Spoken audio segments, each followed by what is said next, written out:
నమస్తే.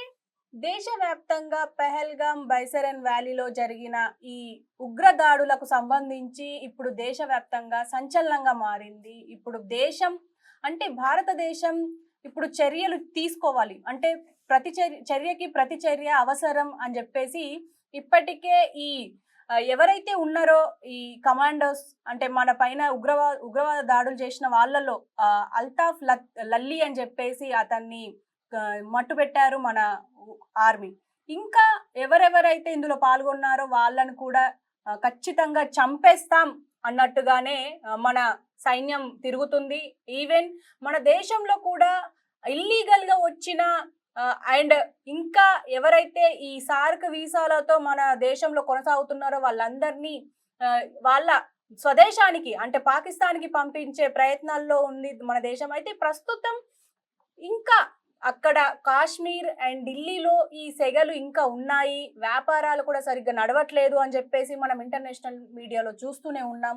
అండ్ ఇప్పుడు దీని గురించే మొత్తం చర్చ జరుగుతుంది. అసలు ఏం జరుగుతుంది అనే దాని వెనుక ఇప్పుడు ప్రస్తుతం మనతో పాటు డిస్కస్ చేయడానికి కిరణ్ మాదిగా యాక్టివిస్ట్ ఉన్నారు. ఆయనతో మాట్లాడే ప్రయత్నం చేద్దాం. నమస్తే సార్. సార్ మీరు చెప్పండి. ఇప్పుడు పెహల్గాం బెసరన్ వ్యాలీలో జరిగిన దాడులు మనం చూసాము. ఎంత దారుణంగా నువ్వు హిందువా ముస్లిమా అని చెక్ చేసి మరి ప్యాంటు ఇప్పి మరి చెక్ చేసి వీడు హిందువు అయితేనే చంపేయాలి అని వాడు కసిగా వచ్చి మరి చంపి వెళ్ళాడు. మనం ఎలా చూడొచ్చు అంటారు? అండ్ మీరు ఢిల్లీలో ఇన్ని రోజులు ఉన్నా అన్నారు. అక్కడ పరిస్థితులు ఎలా ఉన్నాయి సార్? ముందుగా ఈ దేశ పౌరులు ఏదైతే విహారయాత్రకి వెళ్ళిరో ఆ ఆస్వాదించాలని ఈ దేశ ప్రధానమంత్రి గారు ఇచ్చినటువంటి బలమైన హామీతోని చాలా శాంతియుతమైనటువంటి వాతావరణం ఉన్నది. యాత్రికులంతా కూడా వచ్చి వెళ్ళొచ్చని ప్రధానమంత్రి గారు ఇచ్చినటువంటి మాట మీద నమ్మకంతోనే ఆ ప్రజలు అక్కడికి వెళ్ళడం జరిగింది. అక్కడ చనిపోయినటువంటి తీరు అదంతా చూస్తే చాలా బాధ అనిపిస్తా ఉంది. వారందరికీ వారి కుటుంబాలకు కూడా నా ప్రగాఢ సానుభూతిని తెలియజేస్తూ ప్రధానంగా పాకిస్తాన్ అనేది మొదటి నుంచి మనం ఎన్నో సంవత్సరాలుగా చూస్తా ఉన్నాం. మతోన్మాదులని అక్కడ ఉగ్రవాదులని పెంచి పోషించటంలో ఈ ప్రపంచంలో మొదటి వరుసలో పాకిస్తానే ఉంటది. కానీ అలాంటి పాకిస్తాన్ లో ఎవరైతే ఉగ్రవాదులు దాన్ని ఒక పెద్ద ప్రధాన స్థావరంగా ఏర్పాటు చేసుకొని ఇక్కడ భారత్ నే టార్గెట్ గా వాళ్ళు భారత్ మీద దాడి చేయాలనుకుంటే ఇక్కడ భారత్ తీసుకునే ప్రతిచర్య ఏ రోజు కూడా ఉగ్రవాదులే గాని భారత్ పట్ల అనూహ్యంగా మాట్లాడే వ్యక్తుల పట్ల గాని భయం అయితే నాకు ఎక్కడ కనిపించలేదు. అనేక సందర్భాల్లో ఈ దేశం మీద దాడి చేసిన సందర్భంలో పేద అమాయక ప్రజలు ఎంతో మంది చనిపోతున్నా తిరిగి వారిని జైళ్లలో కూర్చోబెట్టి ఒక విలాసవంతమైనటువంటి జీవితాన్ని వల్ల గడుపుతూ కాలయాపన చేయడం వల్ల ఇంకా అనేక మంది దేశం మీద ఉగ్రదాడులకి ప్రేరేపించడానికి అవకాశం కనిపిస్తా ఉంది. కొన్ని వీడియోలు చూసినాం. అక్కడ ఉన్నటువంటి ఉగ్రవాదులు మాట్లాడే మాటలు ఈ దేశ ప్రధానమంత్రి పట్ల గాని ఈ దేశం పట్ల గాని దేశ ప్రజల పట్ల గాని ఎక్కడ కూడా వాళ్ళు ఒక మానవత్వంతో మాట్లాడే విధంగా లేవు. అవసరం అనుకుంటే చంపేస్తాం, కోసేస్తాం, కాల్చేస్తాం, అంతు చూస్తాం అనే విధంగా అక్కడ ఉన్నటువంటి పాకిస్తాన్ ప్రజల మెప్పు కోసం వాళ్ళు మాట్లాడే తీరు అట్లుంది బహిరంగంగానే. కానీ ఆ దేశ ప్రధాని గాని ఆ దేశ భద్రత బలగాలు గాని ఎప్పుడు వారిని హెచ్చరించినట్లు గాని మనం చూడలేదు. కానీ ఇక్కడ ఇప్పుడు జరగాల్సిన విషయం ఏంటంటే మతం ఇవన్నీ పక్కన పెడితే ఈ దేశం మీద జరిగిన దాడిగానే ప్రతి ఒక్కరం భావించాలి. ఎందుకంటే కేరళలో ఉన్న ఒక లేడీ మాట్లాడింది. అక్కడ ఒక ఇద్దరు ముస్లింలు నాకు కాశ్మీర్ లో నాకు ఒక ఇద్దరు అన్నదమ్ముల్ని ఇచ్చింది కాశ్మీరు. నా తండ్రి చనిపోవచ్చేమో గాని అంత గొప్ప ప్రేమని నేను పొందడం వల్ల నా ఈ బాధను కూడా మర్చిపోయినాను. అంటే ఆమె క్రైస్తవురాలు. అట్లనే వాడు మతం అడగడం మతం కన్నా కూడా అక్కడ వాళ్ళు ఒక మనిషిని భారత పౌరుణ్ణి చంపేయాలి, మేమేందో మా సత్తా చూయించాలనే విధంగానే వాళ్ళ చర్యలు ఉన్నాయి. ఇక్కడ ప్రధానంగా ఎవరు ఏమనుకున్నా భద్రతా బలగాల యొక్క నిర్లక్ష్యం కనపడుతుందండి. ఎందుకంటే ఇంతమంది యాత్రికులు రేపో మాపో అమర్నాథ్ యాత్ర కూడా స్టార్ట్ కాబోతా ఉంది. ఈ సందర్భంలో ఎంతో పటిష్టమైనటువంటి భద్రత, ఇది ప్రజలకు భరోసా ఇవ్వాల్సిన ఈ పరిస్థితులలో ఎవడో అంత ధైర్యంగా, అది మిలిటరీ డ్రెస్సులు వేసుకొని వచ్చి చంపేసి ధైర్యంగా వెళ్ళిపోయి వాళ్ళు వీడియోలు కూడా పెట్టే పరిస్థితి ఉందంటే కొంత ప్రజలకు ఇది భరోసా ఇవ్వలేనటువంటి పరిస్థితే కనపడతా ఉంది. ఇది ఈ రోజే కాదు. దీన్ని దయచేసి పార్టీలు గాని ప్రభుత్వాలు మీకు అవకాశంగా మలుచుకోకుండా ఈ దేశ భద్రత దృష్ట్యా, దేశ ప్రజల యొక్క ఆత్మగౌరవాన్ని దృష్టిలో పెట్టుకొని మాట్లాడాలి. నేను ఒకటే విజ్ఞప్తి చేయదలుచుకున్న మన రెడ్ టీవీ ద్వారా, పార్టీలు, ప్రభుత్వాల నాయకులు, పాలకులు ఎవరు కూడా మీ అవకాశవాదంగా దయచేసి ఎవరు మాట్లాడొద్దు. ప్రధానమంత్రికి, ప్రభుత్వానికి, కేంద్ర ప్రభుత్వానికి, మిలిటరీ బలగాలకు అందరికి కూడా ప్రజలు, ప్రతిపక్షాలు, అన్ని పార్టీలు ఒకే తాటిగా, ఒకే మాటగా ఈ సందర్భంలో ఉండాలి. ఎందుకంటే మన అత్యంత దారుణంగా ఒక 28 మందిని అక్కడ వాళ్ళ కళ్ళ ఎదురుగానే తండ్రి చనిపోయిండు, భర్తలు చనిపోయి, పిల్లలు చనిపోతుంటే అది ఆ కుటుంబానికే తెలుస్తది ఆ బాధ ఏందనేది. ఇలాంటి నరరూప రాక్షసులని జైళ్ళల్లో పెట్టి దయచేసి ఎవరు కూడా వాళ్ళకి పరిచర్యలు చేయొద్దు. ఇమ్మీడియట్లీ ఎన్కౌంటర్ చేసి పడే అత్యంత దారుణంగా వాని చావు ఇంకొకడు చూస్తే చావు ఇంత భయంకరంగా ఉంటుందా అనే పరిస్థితిలోనే ఉండాలి. ఎవరు దొరికిన ఉగ్రవాదులలో ప్రజలందరి సమక్షంలో అత్యంత కిరాతకంగా, అంటే నేను చావుకి ప్రతి చావు అని చెప్పడం లేదు, వీళ్ళు మనుషులే కారు కాబట్టి మృగాలని ఏ విధంగానైతే మనం దాడి చేస్తే ప్రతి దాడి చేస్తాం ఆ రకమైన విధంగా ఉండాలి. భవిష్యత్తులో భారత్ వైపు కన్నెత్తి చూడాలన్నా వాళ్ళ గుండెల్లో భయం ఉండే విధంగా ఈ ప్రభుత్వం చర్యలు తీసుకుంటుందని నేనైతే భావిస్తా ఉన్నాను. అయితే ముఖ్యంగా మీరు ఇప్పుడు మాట్లాడిన అనేక మంది నాయకులు కూడా ఇప్పుడు మీరు రాజకీయం చెయ్యొద్దు అని చెప్పేసి అని అంటున్నారు. కానీ ఇక్కడ మనం రెండు గమనించాలి. ఏంటంటే నేను ప్రధానమంత్రిని అయితే మళ్ళీ ఆర్టికల్ 370ని తీసుకొస్తాను అని చెప్పేసి కాంగ్రెస్ పార్టీ నుంచి రాహుల్ గాంధీ అంటున్నారు. ఇంకో పక్కనేమో అసలు అక్కడ భద్రతా చర్యలు లోపించాయి, బైసరన్ లాంటి వ్యాలీలో అంటే పర్యాటక స్థలం అది. మరి అక్కడ అసలు ఆర్మీ కానీ బిఎస్ఎఫ్ కానీ అసలు అక్కడ ఎవరు లేరు, ఎందుకు వాళ్ళని కాపాడే ప్రయత్నం ఎందుకు జరగలేదు అని చెప్పేసి అని అంటున్నారు. ఈ రెండింటిని మనం ఎలా చూడొచ్చు అంటారు? ఇక్కడ భద్రతా లోపం కనిపిస్తుంది మేడం. ఎందుకంటే ఏం లేదు, ఇక్కడ కాశ్మీర్ అంత ప్రశాంతంగా ఉందని మనం ప్రకటనలు చేయడమే కాకుండా ఆ దిశగా చర్యలు తీసుకొని ఉంటే ఖచ్చితంగా ఇది జరిగి ఉండదు. గతంలో కూడా ఏదో ఒక సందర్భం ఇక్కడ ఇంకొక అనుమానం కూడా ఏమొస్తుందంటే ఏదన్నా ఎలక్షన్ వచ్చినప్పుడల్లా ఏదో ఒక రకమైన ఉగ్రదాడి జరగడం, దానిని ఆసరా చేసుకొని పార్టీలు గెలవడానికి అవకాశంగా ప్రజల ప్రాణాలను పణంగా పెడుతురు అనేది ఈ అపవాదు ఉన్నది. దయచేసి అమాయకుల ప్రాణాలని మీ పార్టీల యొక్క ఎదుగుదల కోసం ఎవరు కూడా పణంగా పెట్టొద్దు. భద్రత అనేది, దేశ భద్రత, ఎక్కడ ప్రజలు దేనికెళ్ళినా ధైర్యంగా నా దేశం, నా దేశ నాయకత్వం, నా దేశ భద్రత బలగాలు చాలా పటిష్టమైనని ప్రతి పౌరుడు ఎక్కడనైనా గర్వంగా చెప్పుకునే విధంగా ఉండాలి తప్ప ఇలాంటి చర్యలని బట్టి చూస్తే పాకిస్తాన్ ఎంత అండి, ఒకవేళ నిజంగా భారత్ సంయమనం, మానవత్వంతో ఈ భారతదేశం ఆ యొక్క మానవుల యొక్క ఆ ఆత్మగౌరవాన్ని దృష్టిలో పెట్టుకొని వ్యవహరించవచ్చు. కానీ ఇలాంటి చర్యలు జరిగినప్పుడు కూడా దానికి సరైనటువంటి భరోసా ప్రజలకు ఇవ్వలేకపోతే అనేక సందర్భాల్లో అనేక మంది మిలిటరీ వాళ్ళు కూడా చనిపోతా ఉన్నారు. వాళ్ళ కుటుంబాలు ఉన్నాయి. వాళ్ళు ఇంకొకళ్ళు మళ్ళీ దేశ భద్రత కోసం తయారు కావాలంటే ఇలాంటి నాయకత్వం ఉన్నప్పుడు ఖచ్చితంగా భయపడతారు. భవిష్యత్తులో ఈ దేశానికి ఇది చాలా ప్రమాదం కూడా. ఎవరు ఏది మాట్లాడినా కాంగ్రెస్ పార్టీ 370 గురించి మాట్లాడినా, దేని గురించి మాట్లాడినా ఇప్పుడు మీరు వస్తే మేము అది చేస్తాం, ఇది కాదు. ప్రస్తుతం జరుగుతున్న పరిణామాలనే దృష్టిలో పెట్టుకోవాలి తప్ప భవిష్యత్తులో జరిగే వీటి గురించి మాట్లాడొద్దు. ఇది సమయం కూడా కాదు. ప్రధానమంత్రి గారికి ప్రతి ఒక్కరు కూడా అండగా నిలబడి మీకు తోచినటువంటి దేశ భద్రత విషయంలో, ఈ దేశానికి మేలు జరిగే విషయంలో ప్రతి ఒక్కరు సలహాలు ఇవ్వాల్సినటువంటి అవసరం ఉంది. అండగా నిలబడాల్సినటువంటి అవసరం ఉంది. అండ్ ముఖ్యంగా ఇందులో అంటే మోడీ ఇన్ని రోజులు ఫారెన్ లో ఉండే ఇది ఈ అటాక్ జరిగిన వెంటనే ఇండియాకి తిరిగి వచ్చేసారు. ఇంకో పక్క రాహుల్ గాంధీ ఏమో ఇప్పుడు ప్రస్తుతం జమ్మూ అండ్ కాశ్మీర్ అండ్ పహల్గామ్ కి వెళ్ళారు. వెళ్ళి అక్కడ విజిట్ చేస్తున్నారు. బాధితులు ఎవరైనా ఉంటే వాళ్ళని పలకరించే ప్రయత్నాలు చేస్తున్నారు అని చెప్పేసి మనకు ఈ ట్విట్టర్ లో ఇది జరుగుతుంది.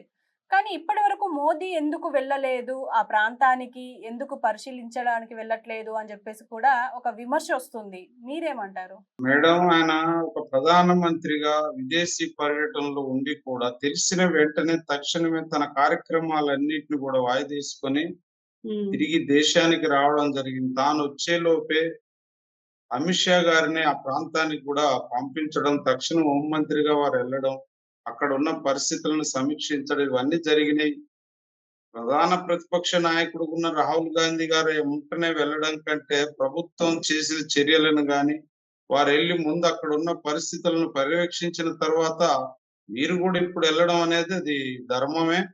కానీ ఇక్కడ ప్రధానమంత్రి గారు వెళ్ళలేదు అనే దానికంటే దేశంలో తర్వాత స్థానంలో ఉన్న అమిత్ షా గారు వెళ్ళిర్రు అక్కడికి.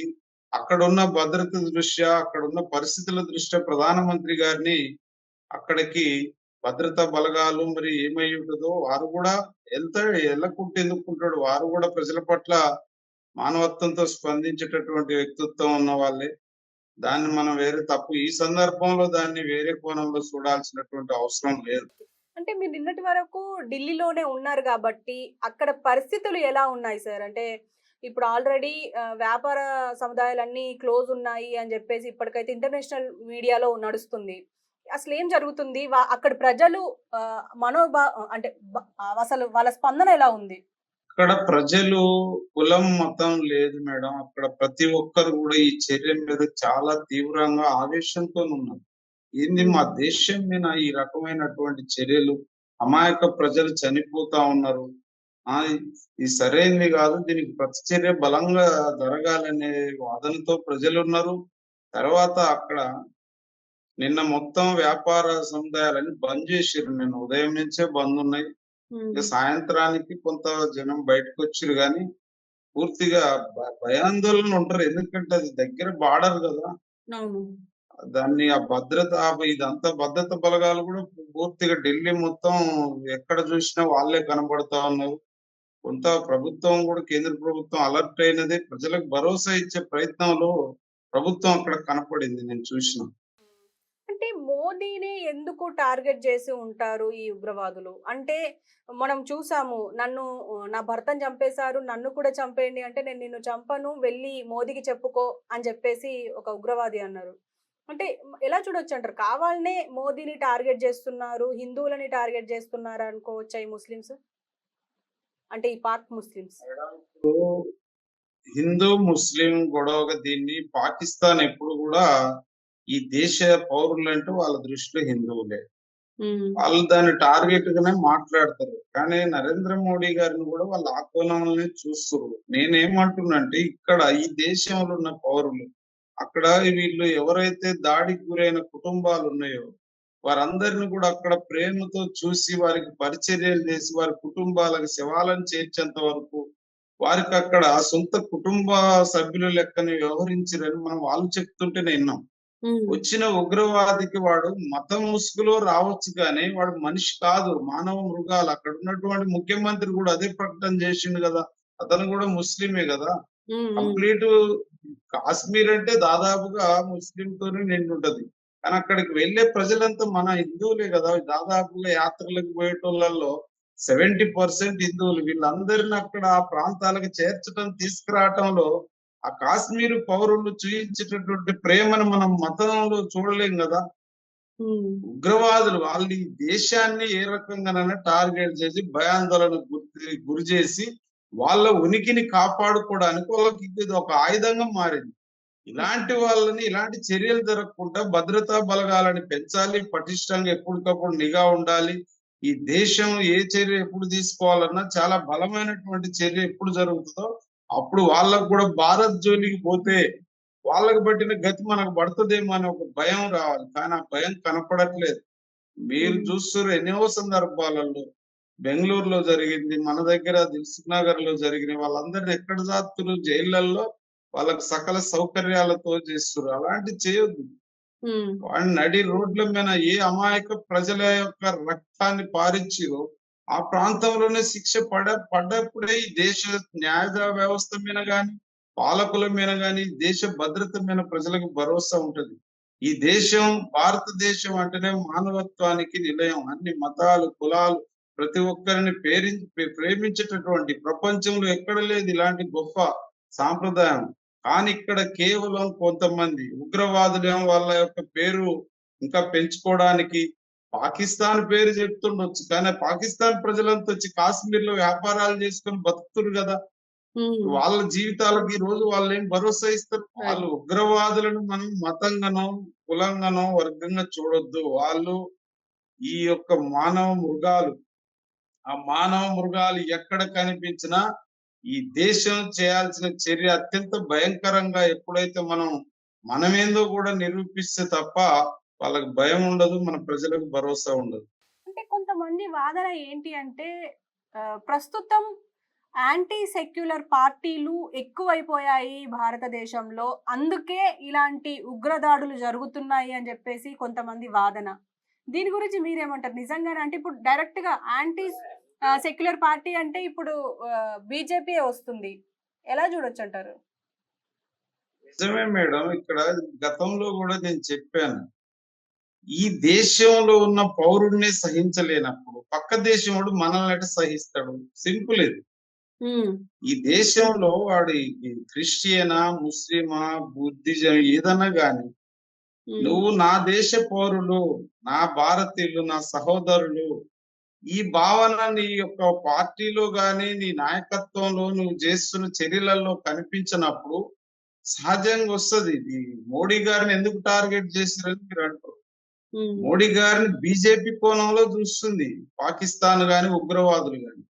ఈ దేశానికి మోడీ గారు మాట్లాడే మాటలలో దాదాపు నిన్న అక్కడ పోయి కూడా వాళ్ళ మసీదుకి తీసుకెళ్తే ప్రధానమంత్రి గారు వాళ్ళతో కలిసి ఆయన కలిసిపోయి ఒక నాకు మతం కాదు, కులం కాదు ఇక్కడ, మరి నన్ను ఎంత ప్రేమగా చూసుకున్నారు, మిమ్మల్ని నేను అంత గౌరవిస్తానే విధంగా ఉన్నది.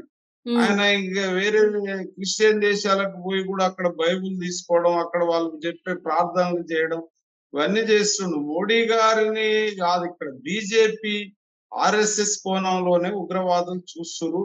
ఉమ్, ఆర్ఎస్ఎస్ గాని, బీజేపీ గాని మార్చుకోవాల్సింది ఏంటంటే, ఇక్కడ ఉన్న ప్రతి పౌరుడు నా భారతీయుడు అనేది ఎప్పుడు భరోసా ఇవ్వగలుగుతామో ఆ ఉమ్, పార్టీని మనం సెక్యులర్ పార్టీగా అప్పుడు చూడొచ్చు.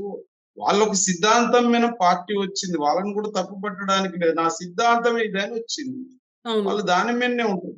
ఉమ్, ఇప్పుడు ఉగ్రవాదులు కూడా ఏంది, భారతీయులని హింసించాలి, చంపాలి, మా ఉమ్, దేశ గౌరవాన్ని లేదు మా సంస్థ గౌరవాన్ని పెంచుకోవాలనే విధంగా వాళ్ళు ఒక టార్గెట్ తో వస్తుంది. అవును, right. అక్కడ ఉన్న ఏడున్న ముస్లింలు ఆగమైపోతున్నారు కదా.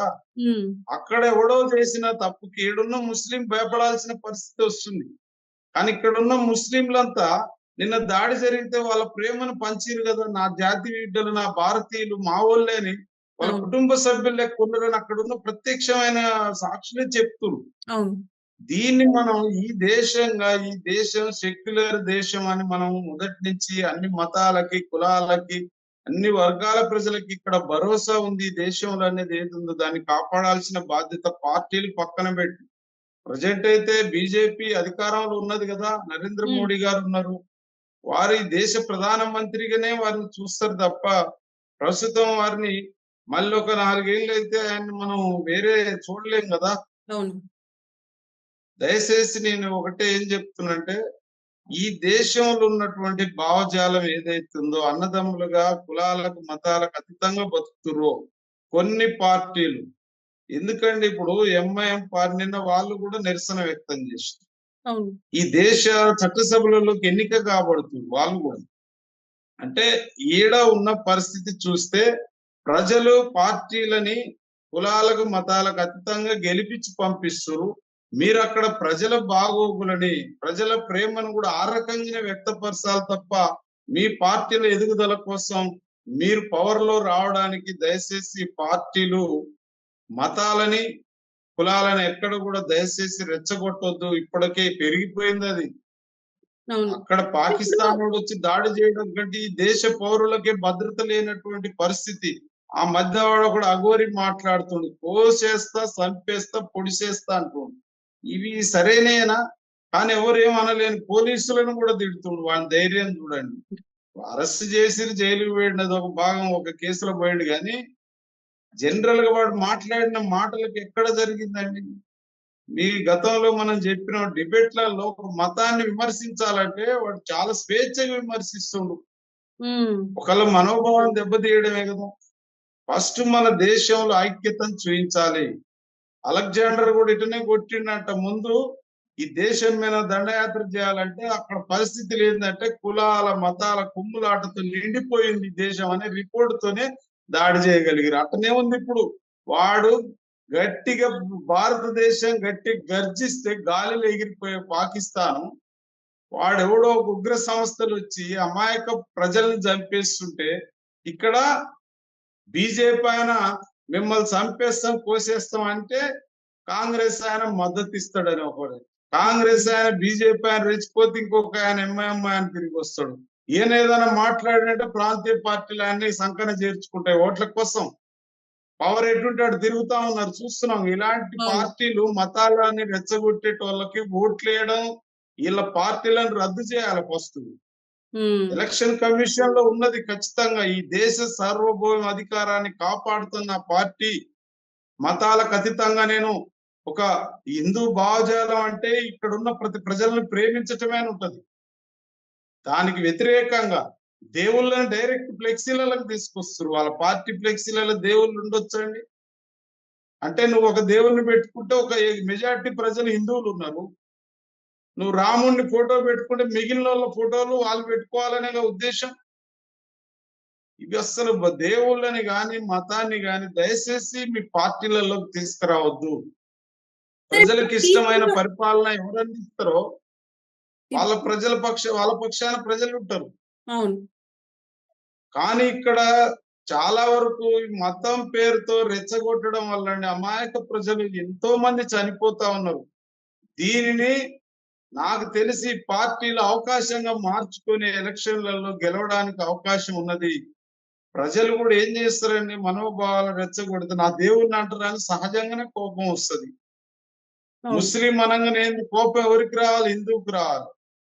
సికింద్రాబాద్ లో హిందూ మీద ముస్లిం పోటీ చేయడు, హైదరాబాద్ లో ముస్లిం మీద అనామకులను పెడుతుంటారు. వాళ్ళు గెలవాలి, చట్టసభలకు రావాలి, వీళ్ళు మాత్రం కొట్టుకొని చావాలి. ఇక్కడ ఎవరు అమాయక ప్రజలు పాపం 6 రోజులు అంటే పెళ్ళి అయ్యి వాళ్ళు ఏం జీవితాన్ని ఎంజాయ్ చేసిరు? వాళ్ళు ఏం పాపం చేసిరు? ఒకవేళ హిందువే తన హిందూ భావజాలాన్ని తన నమ్మిన సిద్ధాంతం దేవుని కోసం ఉండొచ్చు, ఉంటే చంపేయాలని ఉందా?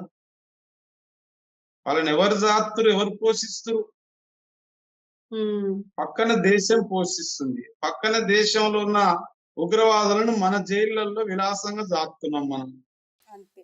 అండ్ ముఖ్యంగా ఇప్పుడు మన దేశం తీసుకున్న చర్యలు ఏవైతే ఉన్నాయో, ముఖ్యంగా సార్క్ వీసా మీద వచ్చిన వాళ్ళు వెంటనే మీ దేశానికి వెళ్ళిపోండి అన్నారు. ఇంకా చాలా రకాలుగా ఇప్పుడు ట్రీటీని అంటే 1960లో తీసుకొచ్చిన ట్రీటీని కూడా ఆపేశారు. సింధు జలాలను ఆపేస్తున్నామని చెప్పేసి మన దేశం ప్రకటించింది.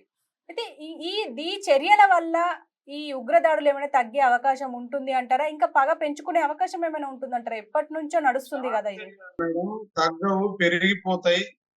ఇవి కాదు ఇప్పుడు అవన్నీ సామాన్యుల మీద పడేవి. సామాన్యులని టార్గెట్ గా చేసే చర్యలుగానే భావించాల్సి వస్తుంది. ఇక్కడ ప్రపంచ వ్యాప్తంగా ఉన్నటువంటి అనేక దేశాలలో ఉన్న పెద్దలని వాళ్ళందరితో కూర్చొని పాకిస్తాన్ చేస్తున్న చర్యల పట్ల మొత్తం ఐక్యరాజ్య సమితిలో దీనికి డిస్కషన్ పెట్టి దాన్ని ఏకాకిరి చేసి ఏమేం చర్యలు తీసుకోవాలంటే భారత్కి గౌరవం పెరుగుతుంది. తర్వాత ఎవరైతే దాడి చేసిరో వాళ్ళని ఒప్పజెప్పాలి. పాకిస్తాన్ ఒప్పజెప్తుందా లేదా, ఇవన్నీ కొన్ని చర్యలు జరిగినంత సత్సంబంధాలు అనేవి అవసరమే. పాకిస్తాన్ తో మనకెందుకు అనడా, అక్కడ పౌరులు కాశ్మీర్ లో దాదాపు వాళ్ళే ఉన్నారు కదా. అక్కడికి ఇక్కడికి సంబంధాలు ఉన్నాయి కదా. ఉమ్, సామాన్యుడికి ఇబ్బంది కలగకుండా చర్యలు తీసుకోవాలి. ఉమ్, ఎవరైతే ఇప్పుడు దాడులు చేసిరో ఈ దేశాన్ని మేము ఏం చేయాలి, వాళ్ళని మాకు ఒప్పజెప్పదా అని మనం ఆ, పైన ఉన్నటువంటి సంస్థ ఏదైతే ఐక్యరాజ్య సమితి ఉందో దాని త్రూలో పోవడం నాకు తెలిసి మంచి అనిపిస్తుంది. ఓకే. మనం ప్రతిచర్య అనేది ఎవరి మీద తీసుకోవాలి, దాడి చేసిన వాళ్ళ మీద తీసుకోవాలి. వాళ్ళు ప్రకటించారు కదా మేమే చేసినామని, అవును. వాళ్ళని ఒప్పజెప్పమని చెప్పాలి. వాళ్ళని ఒప్పజెప్పకపోతే ఏంది తర్వాత అనేది. ఓకే. ఇప్పుడు తీసుకునే చర్యల వల్ల ఈ కొంత ఇంకా కక్షలు పెరిగే అవకాశం, సామాన్యులకి ఇబ్బంది అవుతుంది. Okay. Okay sir. Thank you very much sir. Thank you madam. So చూసారు కదా, ముఖ్యంగా ప్రస్తుతం పెహల్గాం లోని బైసరన్ వ్యాలీలో జరిగిన ఉగ్రదాడులకి